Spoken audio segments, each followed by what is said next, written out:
नमस्कार दोस्तों। सम्राट मिहिर भोज को लेकर एक बार फिर से संग्राम छिड़ गया है। हरियाणा, दिल्ली और उत्तर प्रदेश के आसपास के एरिया में काफी कंट्रोवर्सी देखने को मिल रही है। हरियाणा हाई कोर्ट ने तो एक लीगल नोटिस जारी किया है हरियाणा गवर्नमेंट को। आज के लेक्चर में हम लोग डिस्कस करेंगे कुछ हिस्टोरिकल फैक्ट्स और एविडेंसेस के साथ में कि सम्राट मिहिर भोज किस वंश से बेसिकली बिलोंग करते थे। ये राजपूत थे या फिर गुर्जर थे, क्योंकि देखिए दोनों समुदाय इनको क्लेम करते हैं कि ये हमारे पूर्वज थे, हमारे वंश से संबंध रखते हैं। तो काफी एक प्रकार से आप देखोगे नॉर्थ इंडिया में इनको लेकर कंट्रोवर्सी है। पीछे भी पिछले साल भी कंट्रोवर्सी हुई थी, 2021 में भी, 2019 में भी और 22 में भी, अब 23 में भी। तो काफी सालों से लगातार दोनों समुदाय के बीच में टसल देखने को मिल रहा है और क्लेम किया जाता है कि ये हमारे वंश से संबंध रखते हैं। नाउ रिसेंटली हुआ क्या है, कैथल डिस्ट्रिक्ट के अंदर, जो कि हरियाणा का एक डिस्ट्रिक्ट है, वहां में बीजेपी के एक लोकल एमएलए ने उनकी एक प्रतिमा का अनावरण किया और इसके ऊपर जो पत्थर लगा हुआ वहां पे आप देख पाओगे लिखा गया था गुर्जर प्रतिहार सम्राट मिहिर भोज। तो इसको लेकर कंट्रोवर्सी होगी, इन्होंने गुर्जर शब्द को यहाँ से हटा दिया है। सम्राट मिहिर भोज की प्रतिमा में नाम के साथ हुआ खिलवाड़, इस तरीके के पोस्टर लगाए जा रहे हैं। नाउ यहाँ पे आप देख पाओगे tension in Haryana's Kaithal over Mihir Bhoj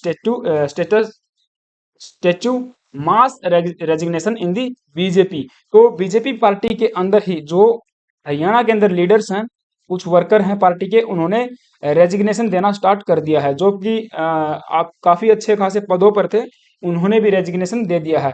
Mihir Bhoj statue controversy, Rajput form 3 panel to fight for legacy of 19th century ruler. तो 9वीं शताब्दी के ये महाराज हुआ करते थे, मीन्स एक सम्राट हुआ करते थे। हम लोग डिटेल से इनके बारे में आगे चर्चा करेंगे कि किस प्रकार की स्थापना हुई, गुर्जर शब्द कहाँ से आया, प्रतिहार शब्द कहाँ से आया और ये अपने आप को किस क्लेन से बिलोंग करके बताते हैं। ठीक है, तो अब हरियाणा में आप देख पाओगे बीजेपी के लीडर्स का बायकॉट किया जा रहा है ओवर दी सम्राट मिहिर भोज स्टेचू कंट्रोवर्सी। तो 40 से भी ज्यादा जो ऑफिस बैरियर्स हैं, उन्होंने अपना रेजिग्नेशन पकड़ा दिया है बीजेपी के चीफ को। और एक प्रकार से आप देख पाओगे कुछ डिस्ट्रिक्ट हैं जैसे कि कैथल, यमुनानगर, करनाल, भिवानी और इधर ये आपका सोनीपत, ये कुछ एरिया हैं। यहाँ पर काफी सारे लोग मार्च निकाल रहे हैं और अपना मास रेजिग्नेशन बीजेपी को दे रहे हैं। तो मिहिर भोज की प्रतिमा के पास बैरिकेड फेंककर टीन शेड तोड़ी, माहौल बिगाड़ने की कोशिश, इस तरीके की काफी आप देख पाओगे न्यूज आर्टिकल्स पब्लिश हो रहे हैं। तो हम लोग डिटेल से डिस्कस करेंगे, बट आगे बढ़ने से पहले आप सभी से छोटी सी रिक्वेस्ट है, अगर तो यार चैनल पे आप नए आए हो तो प्लीज एक सब्सक्राइब जरूर कर लेना, कर देना। तो जैसा कि मैंने बताया, कैथल के एक लोकल एमएलए के द्वारा 9वीं शताब्दी के जो महाराज हैं गुर्जर प्रतिहार वंश के सम्राट मिहिर भोज, उनकी प्रतिमा का अनावरण किया। अब इसको लेकर काफी कंट्रोवर्सी होगी। राजपूत कम्युनिटी ने इकट्ठा होकर संडे को एक 3 कमेटियां बनाई, एक नहीं 3 कमेटियां बनाई। अब ये 3 कमेटियां आप देख पाओगे, एक तो है social committee, historical committee and the local legal committee. ये 3 कमेटियां यहाँ पे फाइट करने वाली हैं। एक प्रकार से हम कहते हैं कि एक महापंचायत या फिर महाकुंभ का आयोजन करने वाले हैं। 10 सितंबर को इस महाकुंभ का आयोजन किया जाएगा और बीजेपी जो गवर्नमेंट है उसको ब्लैकलिस्ट झेलना पड़ रहा है। नाउ सबसे पहले सोशल जो कमेटी है वो यहाँ पे प्रत्येक डिस्ट्रिक्ट से एक एक रिप्रेजेंटेटिव लेने वाली है, and this will monitor the agitation and also ensure that this movement does not cause any harm to the social fabric. तो पीसफुल ये मार्च होने वाला है या फिर मैं कहूँ महापंचायत होने वाली है, कोई भी इसमें सोशल हार्मोनी, सोशल फैब्रिक को हार्म नहीं किया जाना चाहिए। हिस्टोरिकल जो कमेटी है वो यहाँ पे एविडेंसेस को इकट्ठा करेगी, इसके साथ साथ जो हिस्टोरिकल डॉक्यूमेंट है उनके साथ में कोर्ट के अंदर प्रूव करेगी कि जो हम लोग क्लेम करते हैं, यानी कि हमारी जो कम्युनिटी क्लेम करती है महाराजा मिहिर भोज के ऊपर, वो लेजिटिमेट है। नाउ थर्ड नंबर पे लीगल कमेटी। अब ये जो लीगल कमेटी होगी इसमें 5 एडवोकेट होने वाले हैं, and this will fight this case in the Punjab and Haryana high court, क्योंकि ये मामला Punjab and Haryana high court में चला गया है। इस पूरी कंट्रोवर्सी को लेकर बहुत सारे जो राजपूत डोमिनेटेड विलेजेस हैं उन्होंने यहाँ पे बीजेपी के लीडर्स का आना ही बैन कर दिया है। ये बोलते हैं, आप देख पाओगे गांव दुमाड़ा, जिला कैथल, हालांकि ये एक एग्जांपल के तौर पे है, बाकी बहुत सारे ऐसे पोस्टर सोशल मीडिया पे आपको देखने को मिल जाएंगे गांव में बीजेपी नेताओं के आने पर प्रतिबंध है। अगर उनके बाद भी कोई नेता आएगा तो बलपूर्वक बाहर का रास्ता दिखा दिया जाएगा, पूर्ण बहिष्कार। तो एक प्रकार से बीजेपी को काफी कंट्रोवर्सी का सामना करना पड़ रहा है। इसके साथ साथ बीजेपी किसान मोर्चा के चीफ हैं संजीव राणा करके, उन्होंने अपने 27 ऑफिस बैरियर्स यानी कि पदाधिकारियों के साथ में, जो कि राजपूत कम्युनिटी से बिलोंग करते हैं, कैथल डिस्ट्रिक्ट के, उन्होंने रिजाइन करने की बात कही है। इससे पहले 40 जो यहाँ पे ऑफिस बैरियर्स थे, उन्होंने अपना रेजिग्नेशन ओम प्रकाश धनखड़ जी को दे दिया है, जो कि बीजेपी के चीफ हैं हरियाणा के अंदर। और बताया जा रहा है कि करनाल, यमुनानगर, फरीदाबाद, भिवानी और आसपास के इन एरियाज में जो राजपूत लोग हैं वो अपना रेजिग्नेशन देने वाले हैं। राइट। तो मामला पहुंचा हाईकोर्ट के अंदर। हाईकोर्ट के अंदर पिटीशन फाइल की गई। हाईकोर्ट ने बोला है हरियाणा सरकार को कि देखिए, आप जब तक ये मामला सुलझ नहीं जाता है एक प्रकार से कि ये किस कम्युनिटी से बिलोंग करते हैं, ये प्रूव नहीं हो जाता, तब तक क्या प्रतिमाओं के अनावरण पर रोक नहीं लगा सकते। तो काफी फटकार लगाई है कि जो बीजेपी के एमएलए वगैरह हैं, लीडर वगैरह हैं, आप देख पाओगे जो गुर्जर कम्युनिटी से बिलोंग करते हैं वो इस तरीके की प्रतिमाओं का अनावरण कर रहे हैं। दादरी के अंदर भी हुआ था पीछे, दादरी में भी काफी कंट्रोवर्सी देखने को मिली थी, दिल्ली के अंदर भी, उत्तर प्रदेश में तो आपको पता ही है। ठीक है, तो वो इस प्रकार से काफी चल रहा है और हरियाणा सरकार को यहाँ पे फटकार लगाई गई है। सम्राट मिहिर भोज विवाद अब हरियाणा हाईकोर्ट में पहुंच गया है। इस मामले में हाईकोर्ट ने राज्य सरकार को नोटिस जारी कर विवाद पर जवाब मांगा है।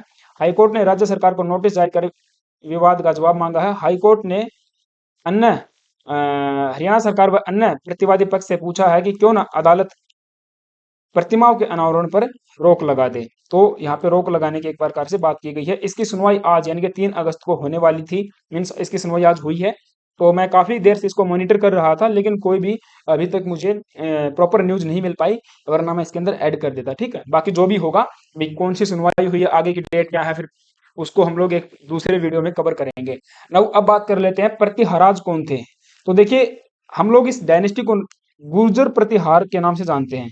इनके जो गुर्जर शब्द है वो इनके साथ में जोड़ के बोला जाता है, बट कई बार इनको प्रतिहाराज के नाम से भी जाना जाता है। अब यहाँ पे 2 शाखाएं आपको देखने को मिलेगी, शाही प्रतिहारा और मंदौर के प्रतिहारा। जो मंदौर है ये जोधपुर के आसपास का इलाका है, तो वहां पर इनकी स्थापना की जाती है। अब जो शाही प्रतिहारा हैं और मंदौर के जो प्रतिहार हैं, दोनों शाखाएं अपने आप को सूर्यवंशी क्षत्रिय बताते हैं। क्षत्रिय मीन्स राजपूत और सूर्यवंशी।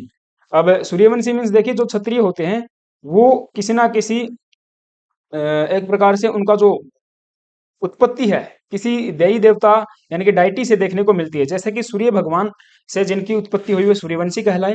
जैसे भगवान श्री राम का जो वंश था इक्ष्वाकु वंश, ये उन्हीं से बिलोंग करते हैं। ठीक है, तो अपने आप को उन्हीं से बिलोंग करके बताते हैं, इक्ष्वाकु वंश, सूर्यवंशी हैं।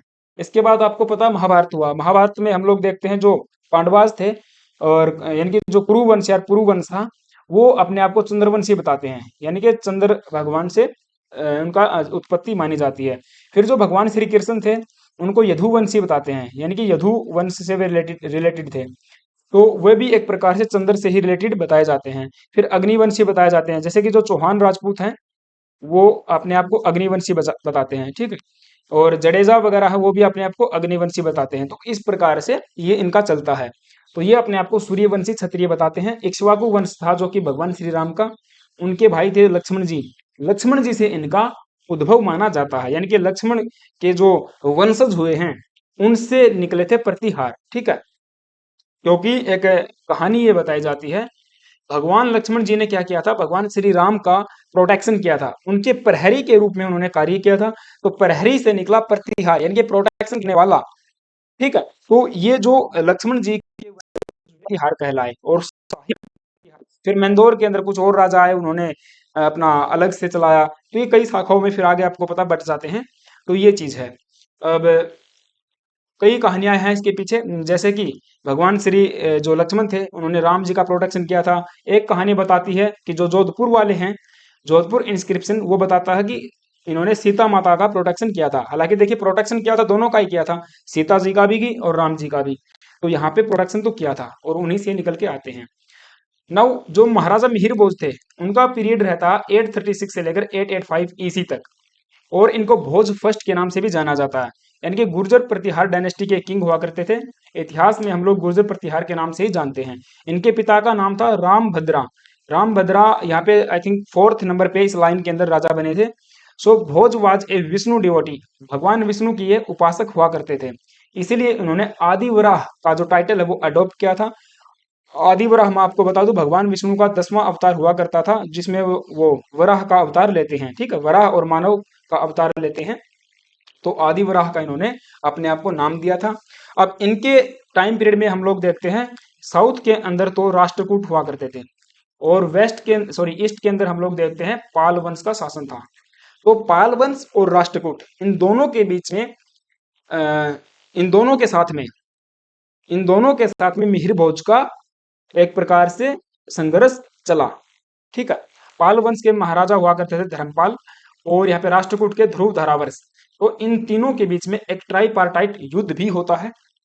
यहाँ पे आप देख पाओगे इनकी राजधानी कन्नौज हुआ करती थी। अब कन्नौज इतना महत्वपूर्ण उस टाइम पीरियड में इसलिए था क्योंकि देखिए 6वीं और 7वीं शताब्दी के आसपास में आपको पता है हर्षवर्धन का राज्य हुआ करता था, और महाराज हर्षवर्धन की राजधानी कन्नौज हुआ करती थी। हालांकि उनकी पहली राजधानी पेहवा थी कुरुक्षेत्र के अंदर, और बाद में उन्होंने कन्नौज को अपनी राजधानी बनाया। जो उनकी सिस्टर की शादी की गई थी, वो उनकी डेथ हो जाने के बाद इन्होंने इनके कन्नौज के ऊपर शासन किया था महाराज हर्षवर्धन ने, हम लोग हिस्ट्री के अंदर पढ़ते हैं। उसके बाद दोनों यहाँ पे दोनों से शासन चलता है, पेहवा से भी और कन्नौज से भी। तो महाराज जो मिहिर भोज हैं, उन्होंने 9वीं शताब्दी तक आते आते कन्नौज और ये फिर पेहवा, इस पूरे एरिया के ऊपर कब्जा इन्होंने कर लिया था। और बताया ये भी जाता है कि पेहवा के अंदर 9वीं शताब्दी में घोड़ों का व्यापार होता था, ये काफी फेमस पढ़ाया जाता है इस बारे में। तो कन्नौज इनकी राजधानी हुआ करती थी, प्रेजेंट डे उत्तर प्रदेश के अंदर पड़ता है। इसको पंचाल के नाम से भी जाना जाता था। और ये जो अरब इन्वेडर्स थे, उनके कट्टर दुश्मन हुआ करते थे। अरब इन्वेडर्स को इन्होंने रोक के रखा, कई सालों तक इन्होंने भारत के अंदर प्रवेश करने से रोका था। अकॉर्डिंग टू दी अरब क्रोनिकलर्स, जो अरब इतिहासकार हैं सुलेमान करके, वे बताते हैं कि इनके पास बहुत बड़ी और बहुत स्ट्रॉन्ग कैवेलरी हुआ करती थी, और एक लार्ज आर्मी इनके पास हुआ करती थी महाराज मिहिर भोज के पास में। तो इन्होंने ट्राइपार्टाइट स्ट्रगल में पार्टिसिपेट किया। अब ये ट्राइपार्टाइट स्ट्रगल क्या था, एक तरफ से पाल लड़े, दूसरी तरफ से यहाँ पे राष्ट्रकूट लड़े, और तीसरी तरफ से गुर्जर प्रतिहार लड़े।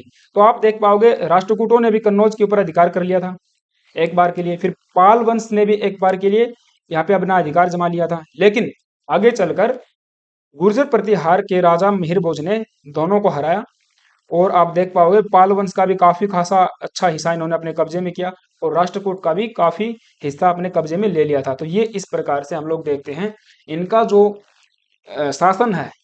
यहाँ पे आप सबसे पहले यहाँ पे हम देखते हैं, यहाँ से सतलुज जो रिवर है, यानी कि वेस्ट के अंदर सतलुज रिवर, हिमालयाज इधर नॉर्थ के अंदर, एंड ईस्ट के अंदर वेस्ट बंगाल, और साउथ के अंदर नर्मदा रिवर। तो ये इसके बीच में इनका साम्राज्य फैला हुआ था। सबसे अधिक साम्राज्य का विस्तार महाराजा मिहिर भोज के द्वारा ही किया गया था। शुरुआती दौर पर तो देखिए ये हार जाते हैं, पाल वंश से, राष्ट्रकूटा और कलचुरी से, इन तीनों से मिलकर हार जाते हैं। लेकिन एक बहुत बड़ा फिर कमबैक करते हैं सब्सिक्वेंटली, और चेदी और गुहिलाज के साथ में मिलकर पालो और राष्ट्रकूटों को हरा देते हैं, ठीक है, और उनके ऊपर अपना कब्जा कर लेते हैं। अल मसूदी एक अनोदर अरब ट्रेवलर थे, उन्होंने इनको किंग बोरा की उपाधि दी, और बताया कि इनके पास में बहुत बड़ी घुड़सवारी की सेना हुआ करती थी। तो ये मैंने बताया ट्राइपार्टाइट जो स्ट्रगल है उसमें इन्होंने पार्टिसिपेट किया था, ठीक है। तो नर्मदा रिवर से लेकर सतलुज और हिमालय और वेस्ट बंगाल में इनका शासन फैला हुआ था। ये थे महाराज मिहिर भोज, इतना बड़ा इनका साम्राज्य था, काफी फल फूल रहा था इनका साम्राज्य, और गुर्जर प्रतिहार वंश से संबंध रखते हैं। अब देखिए दो शब्द हैं गुर्जर और प्रतिहार, तो हम लोग एक एक करके देख लेते हैं। गुर्जर शब्द कहाँ से आता है, ये कौन सी जाति है, और प्रतिहार कहाँ से आता है। उसके बाद हम लोग कुछ हिस्टोरिकल फैक्ट्स के बारे में बात करेंगे, और इनके जो वंशज हैं वे इसके ऊपर क्या कहते हैं उस बारे में बात करेंगे। नाउ गुर्जर अगर आप देख पाओगे तो इनको गुर्जर, गोजर या फिर गुर्जर के नाम से भी जाना जाता है।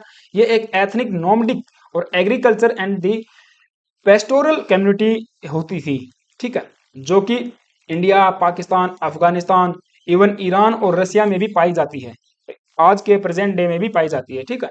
अब जो इंडिया में पाई जाती है वो हिंदू धर्म से बिलोंग करते हैं, सनातनी हैं, जबकि पाकिस्तान और अफगानिस्तान, ईरान में पाए जाने वाले, उन्होंने अपना धर्म चेंज कर लिया, यानी कि धर्म परिवर्तन करके वे मुस्लिम हो गए, और मुस्लिम की भी सुन्नी सेक्ट को उन्होंने फॉलो किया है, ठीक है। तो अभी भी आज वर्तमान में आप देख पाओगे पाकिस्तान के अंदर भी ये रिजाइड करते हैं, और अफगानिस्तान के अंदर भी। सो हिस्टोरिकल हिस्टोरियंस की अगर हम माने तो काफी उनका डिफरेंट ओपिनियन है, काफी बटे हुए हैं आपस में कि इनका प्रॉपर इनकी जो शुरुआत है वो कहाँ से हुई। कुछ मानते हैं कि दो ये जो है कि भारत के ही निवासी थे, कई सालों पहले से ही ये ट्राइब भारत के अंदर रहती थी और कहीं से भी माइग्रेट होकर नहीं आए थे। लेकिन कुछ हिस्टोरियंस मानते हैं कि देखिए ये सेंट्रल एशिया से माइग्रेट होकर भारत के अंदर आए थे और ये एक नॉर्डिक प्रजाति है, तो मतलब इनका माइग्रेशन होना ही एक प्रकार से चलता है, एक स्थायी निवास इनके पास में नहीं होता है। लेकिन कुछ हिस्टोरियंस मानते हैं कि जैसे भगवान श्री कृष्णा से इनको जोड़ के देखते हैं कि महाभारत का जब युद्ध हुआ तो आपको पता 16 जनपद हुआ करते थे, 16 के 16 जनपद युद्ध के अंदर खप जाते हैं, बहुत सारे राजा महाराजा और क्षत्रिय सेना उसके अंदर मारी जाती है। फिर महाभारत के बाद में भगवान श्री कृष्ण बचे थे और पांडव पांडव बचे थे। पांडव तो आपको पता है फिर अलग से उन्होंने शासन किया, और कुछ जो क्षत्रिय बचे थे वे महाराज कृष्ण के साथ में चले जाते हैं मथुरा को छोड़ के द्वारिका यानी कि गुजरात वाले एरिया में जाके बस जाते हैं, ऐसा बताया जा रहा है। ठीक है, तो द्वारिका में जाके फिर एक अलग से ग्रुप की स्थापना करते हैं, जो क्षत्रिय बच गए थे उनके साथ में मिलकर एक नई क्लास का वे यहाँ पे उनको एक कृत्य करते हैं, यानी कि उनको यूनाइट करते हैं भगवान श्री कृष्ण, और उसी क्लास को नाम दिया गया था गुर्जर, और उस क्षेत्र को नाम दिया गया गुजरात्र, यानी कि बाद में फिर वो गुजरात कहलाया कालांतर में, तो गुजरात्र से ही गुजरात पड़ा और वहां पे राज करने वाले गुजर कहलाए। यानी कि एक प्रकार से हम क्या देखते हैं, ये कहानी बताती है कि ये राजपूत ही हुआ करते थे, क्षत्रिय हुआ करते थे, जो बाद में गुजर कहलाए भगवान श्री कृष्ण के द्वारा। ठीक है, द्वारिका में इन्होंने निवास स्थान किया, तो इस प्रकार से वो रीजन गुजरात कहलाया। एक तो कहानी ये है इनके साथ में। अब हम लोग क्या देख सकते हैं कि प्रतिहार से ही मिलकर या फिर प्रतिहारों या फिर क्षत्रियों से ही ये बिलोंग कर रहे हैं। हालांकि देखिए काफी एविडेंसेस इनके ऊपर है, काफी बुक्स लिखी गई हैं, तो अगर कुछ मिस्टेक मुझसे भी हो जाए तो मुझे कमेंट बॉक्स में आप खुला है कमेंट बॉक्स बताना और इसको ठीक करवाना। ठीक है, क्योंकि ये एक कंट्रोवर्सी का विषय है, जो मुझे मिले हैं काफी के ऊपर कार्य कर रहा हूँ, तब जाके मुझे ये सारी जानकारी ली है। ठीक है, और अगर आप चाहोगे तो मैं रेफरेंस भी कमेंट बॉक्स में पिन कर दूंगा। तो अब प्रतिहार मैंने आपको बता ही दिया। प्रतिहार जो है उनका भगवान श्री लक्ष्मण जी से उद्गम होता है। तो इनके जो अभी वर्तमान में जो वंशज हैं, इनका नाम है यहाँ पे कुंवर अरुणोदय सिंह परिहार या फिर प्रतिहार। ये कहते हैं कि स्टॉप कीजिए distortion of the Rajput history, king Mihir Bhoj descendant to PM Modi. इन्होंने मोदी गवर्नमेंट को एक लेटर लिखा, यहाँ पे आप देख पाओगे पूरा चिट्ठा लिख के इन्होंने भेजा है, और इसके अंदर कुछ महत्वपूर्ण बातें मैं आपको बता देता हूँ। इन्होंने इस लेटर में क्लैरिफाई किया है जो प्रतिहार है वो ड्राइव्ड हुआ है भगवान लक्ष्मण के से, यानी कि जो इनके एंसेस्टर थे उन्हीं से ये शब्द आया है, यानी कि प्रतिहार, प्रहरी और प्रोटेक्शन। तो ये शब्द एक प्रकार से डोर कीपर के रूप में देखा जाता था। भगवान श्री राम की इन्होंने प्रोटेक्शन किया, सीता का प्रोटेक्शन किया, तो उनके एंसेस्टर प्रतिहार कहलाए। और महाराज जो किंग हरिश्चंद्र थे मंदोर के, उन्होंने इसकी स्थापना की। स्थापना के बाद ये शाही यानी कि इंपीरियल कहलाए, और आगे चलकर यहाँ पे किंग नागभट्ट प्रथम हुए। किंग नागभट्ट प्रथम ने क्या किया था, बेनिमल जो कि गुजरा यानी कि गुर्जरा या फिर गुजरात की राजधानी हुआ करती थी उसको जीत लिया। अब देखिए किंग जो नागभट्ट थे उनके द्वारा इसको जीता गया, और जीतने के बाद उन्होंने गुर्जेश्वर की उपाधि ली, यानी कि गुजरों का ईश्वर, गुजरों को जीतने वाला या फिर गुजरा जो प्रदेश है उसको जीतने वाले। ठीक है, तो यहीं से इनके साथ नाम के साथ में शब्द जुड़ जाता है गुर्जर प्रतिहार, क्योंकि प्रतिहार पहले से ही थे, और गुर्जर प्रदेश मैंने आपको बताया पहले से ही बस चुका था भगवान श्री कृष्ण के टाइम से, और वो भी एक प्रकार से क्षत्रिय हुआ करते थे।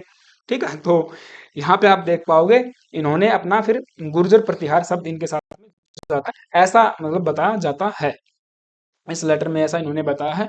नाउ इन्होंने अच्छा ये भी इन्होंने बताया है कि देखिए जो इंपीरियल है, इंपीरियल जो प्रतिहार है वो अलग हैं और गुर्जर प्रतिहार वो अलग हैं, मंदोर के वो अलग हैं। ये काफी बड़ा लेटर है, आप इसको पढ़ लेना, इंटरनेट पे आपको मिल जाएगा।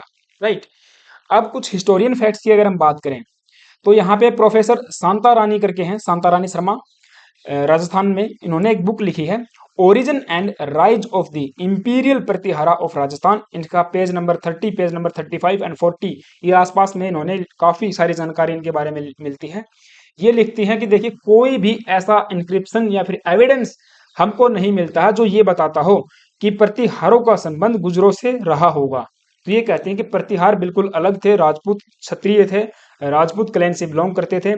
ठीक है, और गुजरों से इनका कोई भी संबंध नहीं था। हालांकि कुछ अरब जो इन्वेडर्स थे, अरब जो इतिहासकार थे, उन्होंने इनको लॉर्ड ऑफ गुर्जरा, यानी कि मैंने बताया जो गुजरा प्रदेश इन्होंने जीता था, तो उसी के नाम से लॉर्ड ऑफ गुर्जरा या फिर गुर्जेश्वर की उपाधि इनको दी, ऐसा बताया जाता है। लेकिन गुजरों से इनका कोई भी संबंध नहीं था, जो गुजर प्रजाति है, ऐसा ये बताती हैं शांति रानी शर्मा। ठीक है, और यहाँ पे आप देख भी पाओगे, ये लिखा हुआ है इन्होंने कि if the valorous deeds of the Pratihara had ever evoked any feeling of tribal pride in the heart of Gujars, some section of their known as to indisputably as Gujar would be calling itself Pratihara, even now when trying to keep alive the memory of their so-called great deeds। तो ये काफी बातें इन्होंने इसके अंदर बताई गई हैं, राइट।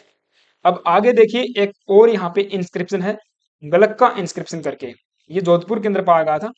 इसके अंदर ये बताया जाता है कि जो नाग भट्ट प्रथम थे, उन्होंने गुर्जरा प्रदेश को जीता। ये पुस्तक का नाम है, पेज नंबर 149 से 57। तो जैसा कि मैंने आपको बताया, जो उन्होंने मेंशन किया है उस अपने लेटर के अंदर, वही बात है कि नाग भट्ट प्रथम ने इन्होंने जीता था, इसलिए गुर्जर प्रतिहार कहलाए। ठीक है, तो यही है गुर्जर प्रतिहार। अब जो एक राजौर इंस्क्रिप्शन है, वो भी इसके बारे में बताता है। विक्रम संवत 1016 के आसपास का ये इंस्क्रिप्शन है, या फिर 959 ईसी आप कह सकते हो। इसके अंदर भी यही बताया जाता है कि एक मंथन देवा करके एक राजा हुआ करते थे। मंथन देवा ने अपने आप को गुर्जरा प्रतिहारा नया करके नाम दिया, यानी कि इनका उत्पन्न हुआ है गुर्जर प्रतिहारों से, इनकी लीनियज से इनका उत्पन्न हुआ है। महाराज का नाम मिलता है महामंथन, सॉरी, मंथन देवा। अब ये मंथन देवा के बारे में भी काफी कहानियां मिलती है कि बड़गुजर जो हुए हैं वो भी इनसे बिलोंग करते थे। अब देखिए, नाम में आता है बड़गुजर, ठीक है, बड़गुजर। अब मेरे एक दोस्त भी हैं बड़गुजर, वो गुजरात यहाँ पे गुरुग्राम के अंदर रहते हैं। तो जब वो मुझसे शुरुआत में मिले ना, तो मुझे लगा कि गुजर होंगे। जब बातचीत हुई, पता चला कि नहीं, ये राजपूत डायनेस्टी से ही बिलोंग करते हैं, राजपूत हैं। ठीक है, और राठौड़ जो हैं या फिर चौहान जो है, इनमें इनके काफी रिलेशन है। तो एक प्रकार से बाद में मुझे पता चला कि इनके नाम में भी बड़गुजर शब्द आ रहा है। तो ये जो थे यहाँ पे मंथन देवा करके, इन्होंने ही बड़गुजर या फिर इनके ही एंसेस्टर थे राजा देवा करके, इनके पूर्वज राजा देवा, उन्होंने बड़गुजर की ही स्थापना की।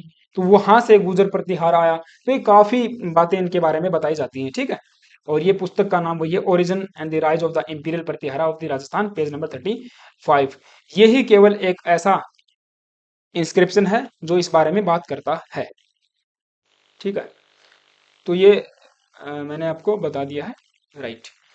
और जो बरगुजर है उसके बारे में मैंने बता दिया। इनकी जो एक प्रकार से आप देख पाओगे कुल देवी के रूप में आशापुरा या फिर आशावरी माता जी को देखा जाता है। चौहान है, जडेजा है, या फिर जो बड़गुजर हैं, प्रतिहार है, वो सेम कुल देवी को मानते हैं। तो एक प्रकार से आप देखोगे इनकी कुल देवियां सेम हैं, आशापुरा या फिर आशावरी। नाम थोड़ा थोड़ा चेंज मिलता है, लेकिन वही से इनके रूट्स मिलते हैं। तो ये था भी थोड़ा बहुत जो मैंने प्रयास किया गुजर के बारे में बताने का, और जो कंट्रोवर्सी उसके बारे में बताने का। हालांकि अभी कंक्लूजन में हम यही कह सकते हैं कि अभी एविडेंसेस और एक नई स्टडी इसके ऊपर पब्लिश होनी चाहिए, और जो हिस्टोरियंस हैं एक मत होकर अगर विचार करें कि हाँ ये चीज थी, वो इस वन से संबंध रखते थे, ये एविडेंस है, ये हिस्टोरिकल एविडेंस है, ये लिटरेचर एविडेंस है हमारे पास, तो फिर माना जाएगा भाई। ठीक है, तो वरना तो ये कंट्रोवर्सी चलती ही रहेगी। आपका इसके ऊपर क्या ओपिनियन है, let me know in the comment box. And please अगर आप चैनल पे नए आए हो तो एक सब्सक्राइब कर लेना। Thank you guys, have a nice day, जय हिंद।